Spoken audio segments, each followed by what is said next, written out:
இன்றைக்கு பேப்பர்களில் இருக்கக்கூடிய சில தலையங்கங்களை பார்க்கலாம். ஒரு தலையங்கத்தை பற்றி சுருக்கமாக பேசலாம். தினத்தந்தியில் கோவில் விழாக்களில் ஆபாச நடனம் வேண்டாம் அப்படின்னு கோயில் திருவிழாக்களின் போது நடத்தப்படக்கூடிய கலை நிகழ்ச்சிகளை பற்றி ஒரு தலையங்கம் எழுதியிருக்கிறாங்க. இந்த மாதிரி நடத்தப்படக்கூடிய ஆபாச நடனம் வந்து இறை பக்தி கொண்டவர்களுக்கு வேதனை அளிக்குது. கிராமிய கலை நிகழ்ச்சிகள் மட்டுமே அங்கே நடக்கணும் அப்படின்னு அந்த தலையங்கம் சொல்லுது. தினமணி உத்தரப்பிரதேசத்தில் மருத்துவர்கள் நடத்தக்கூடிய வேலை நிறுத்தத்துக்கு அந்த வேலை நிறுத்தத்தை பற்றி ஒரு தலையங்கம் எழுதியிருக்கிறாங்க. ஒரு சட்டப்பேரவை உறுப்பினருக்கும் ஒரு மாணவனுக்கும் இடையில நடந்த ஒரு சண்டை வந்து பெரிய போராட்டமாக மாறியிருக்கு. போராட்டத்துக்கு ஆதரவு தருபவர்கள் வந்து இது தொழில் ரீதியாக உண்டான பிரச்சனையா, தனி மனிதர்களுக்கு இடையில உண்டான பிரச்சனையாங்கிறத யோசிச்சு பார்க்கணும் அப்படின்னு சொல்லி தினமணி தலையங்கம் சொல்லுது.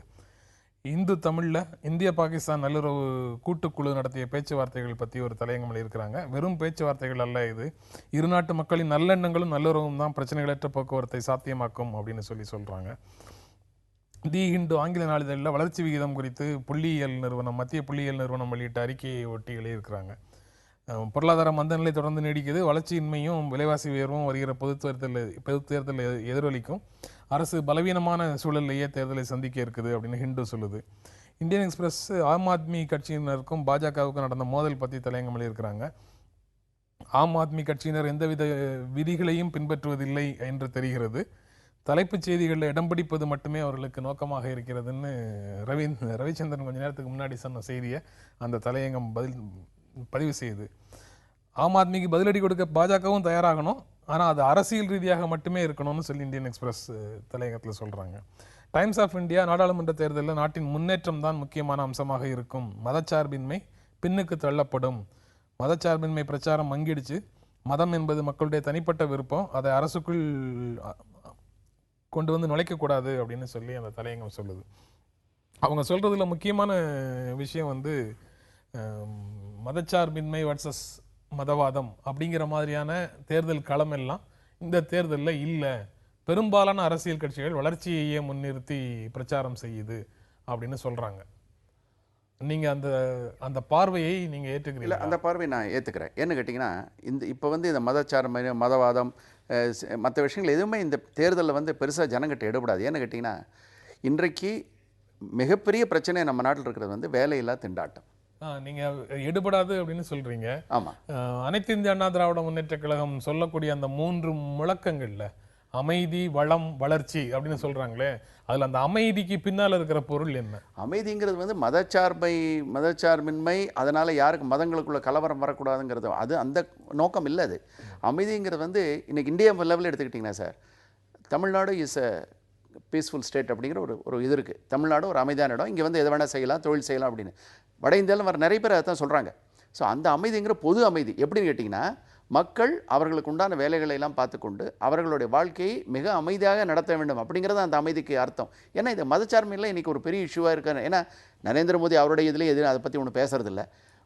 நிறைய இந்தியாவை பொறுத்த அகில இந்தியா லெவலில் நீங்கள் பார்த்தீங்கன்னா கூட இன்றைக்கி இந்த மதச்சார்மை ஒரு பெரிய இஷ்யூவாக இல்லை. ஆனால் இன்றைக்கி மக்கள் மத்தியில் மிகப்பெரிய அளவில் எல்லாரும் நினைக்கிறது, அடுத்த 15 வருஷம் 20 வருஷம் நம்மளுக்கு வாழ்க்கை, அடுத்த தலைமுறைக்கு, நம்முடைய குழந்தைகளுக்கு, அடுத்த தலைமுறைக்கு வாழ்க்கைக்கு தேவையான வசதிகள், அடிப்படை வசதிகள் கிடைக்குமா, அதற்கு யார் செய்வார்கள் அப்படிங்கிறத அவங்க பார்க்குறாங்க. அப்படிதான் மக்கள் பார்க்குறாங்க. கோட்பாட்டு ரீதியான விஷயங்களை, கோட்பாட்டுக்கு பின்னால் இருக்கக்கூடிய செயல்பாடு வந்து தங்களுடைய அன்றாட வாழ்க்கையை பாதிக்கும் அல்லது பாதிக்காது அப்படிங்கிற மாதிரியான பார்வையெல்லாம் இல்லை. இல்லை, அதுலேருந்து நான் மாறுபடுறேன் அவருடைய கருத்துலேருந்து.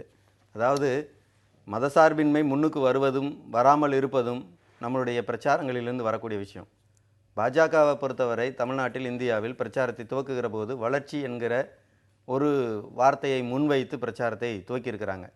இது வந்து மக்கள் மத்தியில் ஒரு மிகப்பெரிய அளவில் ஒரு தாக்கத்தை ஏற்படுத்துவதற்கு நினைக்கிற முயற்சி. அது மதசார்பின்மை, மதம் என்கிற அடிப்படையில் தன்னுடைய தேர்தல் பிரச்சாரம் தோற்று போய்விடக்கூடாது என்கிறதுலேருந்து உருவாக்கிய ஒரு விதம். வளர்ச்சி தேவை, இந்தியாவை பொறுத்தவரை வளர்ச்சி தேவை. ஆனால் மதசார்பற்ற இந்தியாவில் இந்தியா சொல்லி இருக்கக்கூடிய, இந்தியாவினுடைய அரசியலமைப்பு சட்டம் சொல்லி இருக்கக்கூடிய மதசார்பற்ற ஜனநாயக சோசலிச குடியரசு என்று சொல்லி இருக்கக்கூடிய அந்த அரசியலமைப்பு சட்டம் வழிகாட்டிய வார்த்தைகளில்தான் வளர்ச்சி இருக்கிறது என்பதை பாஜகவோ காங்கிரஸோ மற்ற சில கட்சிகளோ சொல்லுவதில்லை. உண்மையில் வளர்ச்சி என்பது வெற்று கோஷமாக இருந்துகிட்ருக்கு. வெற்று கோஷத்துக்கு மாற்றாக ஒரு மக்களுடைய ஒற்றுமை சார்ந்த விஷயத்திலிருந்து வரணும். இப்போ உதாரணத்திற்கு உலகளவில் பல நாடுகளில் பல பிரச்சனைகள் இருக்கிறது. அங்கெல்லாம் இனக்கலவரங்களோ மதக்கலவரங்களோ வேறு அடிப்படையிலான கலவரங்களோ நடக்கிற போது வளர்ச்சி பின்னுக்கு போயிருக்கிறது என்பதைத்தான் பல செய்திகள் சுட்டிக்காட்டக்கூடிய உண்மை. எனவே இப்போது இந்தியாவுக்கு தேவை, ஏன் கோயம்புத்தூரில் 98 கலவரங்கள் நடக்கிற போது முதலீடுகள் குறைந்தது என்கிற கவலை நமக்கு வந்தது? அங்கு வந்து மக்கள் ஒற்றுமை பாதிக்கப்பட்ட போது முதலீடுகள் குறைகிறது என்கிற கவலை இந்திய மக்களுக்கு, தமிழ்நாட்டு மக்களுக்கு, கோயம்புத்தூரில் முதலீடு செய்யக்கூடிய முதலாளிகளுக்கும் கூட வந்தது. அதே தான் குஜராத்திலும் வந்த விஷயம், இப்போதும் இருக்கக்கூடிய பிரச்சனை. எனவே வந்து மதசார்பின்மை என்பது இந்தியாவினுடைய மிக முக்கியமான கோட்பாடாக தான் இருக்க முடியும். அதோட்டியே தான் வளர்ச்சி. அதாவது சார், பேசிக்கலாக ஒரு விஷயம், தமிழ்நாட்டை பொறுத்த வரைக்கும் இருக்கிற மக்கள் அமைதியாக வாழ வேண்டும். அமைதியாக வாழ்வதற்காக நாம் மத்திய அரசில் நமக்கு தேவையான விஷயங்களை நாம் வந்து ஒரு கண்டிப்புடன் பெற வேண்டும் அப்படிங்கிற ஒரு அடிப்படையில் தான் தமிழக முதலமைச்சர் பிரச்சாரம் இருக்குது. அதனால தான் மத்திய அரசில் நாம் அங்கம் வகிக்கும்போது தமிழ்நாட்டு இன்னொரு வளர்ச்சியும் அதோட அமைதியும் இன்னும் அதிகமாகிறதா அதனுடைய அர்த்தம். அதுக்கு அந்த வளர்ச்சிங்கிறது எதையெல்லாம் உள்ளடக்கியது? அனைவரையும் உள்ளடக்கியதா அல்லது ஒரு செக்ஷனை வந்து வேறு விதமாக? வளர்ச்சிங்கிறது எல்லாரையும் சேர்த்தானே சார். ஒவ்வொரு செக்டரில் இன்னைக்கு தமிழ்நாட்டில் ஒவ்வொரு தொழில்கள் இருக்குது. ஆம்பூரில் எடுத்திங்கன்னா லெதர் இண்டஸ்ட்ரி இருக்குது, கோயம்புத்தூரில் டெக்ஸ்டைல் இருக்குது, காஞ்சிபுரத்தில் பட்டிருக்கு. எல்லா வகையான மக்களுக்கும் சரிசமமாக விகிதாச்சார பிரகாரம் சரிசமமாக அவருக்கு உண்டான வளர்ச்சிகளை பெற்றுத்தர வேண்டும் அப்படிங்கிறத அதிமுக அரசினுடைய ஒரே நோக்கம். நீங்க மதச்சார்பின்மை பற்றி ஒரு மறுவரையறை செய்யணும், மதச்சார்பின்மைங்கிற சொல்லையே மறுவரையறை செய்யணும், இப்போ இருக்கிற வரையறை அப்படின்னு தலையங்கம் சொல்லுது. அப்போ இப்போ இருக்கிற வரையறை வந்து தப்பு அப்படின்னு புரிஞ்சுக்க மாதிரி. அதாவது இந்திய அரசியல்ல இப்போ மதத்தை அரசியலிலிருந்து பிரிக்க வேண்டும் என்று ஒரு மசோதா மொழியப்பட்டு அது வந்து பின்னுக்கு போயிட்டே இருக்குது. தொடர்ந்து 2005 அது குறித்த ஒரு விவாதம் பார்லிமெண்ட்டுக்கு வராமலே இருக்கிறது. அந்த விஷயம் தேவைப்படுது. மதத்தை அரசியலிலிருந்து பிரிக்கணும், மத அடையாளங்களை முன்னிறுத்தி அரசியல் செய்வது என்பது வந்து ஒரு ஆபத்தான போக்கு என்கிற ஒரு அபாய கட்டத்திலிருந்து தான் அந்த மசோதா முன்மொழிவதற்கு தயாராகி அது வந்து கிடப்பில் போடப்பட்டிருக்கு. அது தேவைக்கேற்ப காங்கிரஸும் மற்றவர்களும் அந்த அடையாளங்களை பயன்படுத்துகிற காரணத்தினால்தான் அந்த மசோதா வந்து முன்னுக்கு வராமல் இருக்கிறது. எனவே இந்த தேவை இன்றைக்கு இருக்கிறது என்கிற அந்த வார்த்தை அவர்கள் என்ன அர்த்தத்தில் சொல்கிறார்கள் என்பது எனக்கு தெரியாது. ஆனால் மதசார்பின்மை என்பதற்கான ஒரு அடிப்படை வரையறை தேவைப்படுகிறது. மதத்தை அரசியலிருந்து பிரிப்பது, அது சிறுபான்மையாக இருக்கலாம், பெரும்பான்மையாக இருக்கலாம், யாராக இருந்தாலும் மதமும் அரசியலும் இரண்டாக இருக்கக்கூடாது, தனித்தனியாக தான் இருக்க வேண்டும் என்கிற தன்மையில் தான் பார்ப்பது நல்லது. இந்த விஷயத்தில் ஒரே சின்ன விஷயம் சொல்ல, நரேந்திர மோடி அவர்கள் 2 கூட்டத்துக்கு தமிழ்நாட்டுக்கு வந்திருப்பாங்க, திருச்சி, இன்னொன்று சென்னையில். இந்த 2 கூட்டத்துக்கு வந்தவங்க எல்லாரும் பார்த்தீங்கன்னா இந்த மதச்சார்மைகளை யாருமே எந்த விதமான ஒரு வேல்யூவோ அதுக்கு ஒரு மதிப்பு கொடுத்ததாவே தெரியல.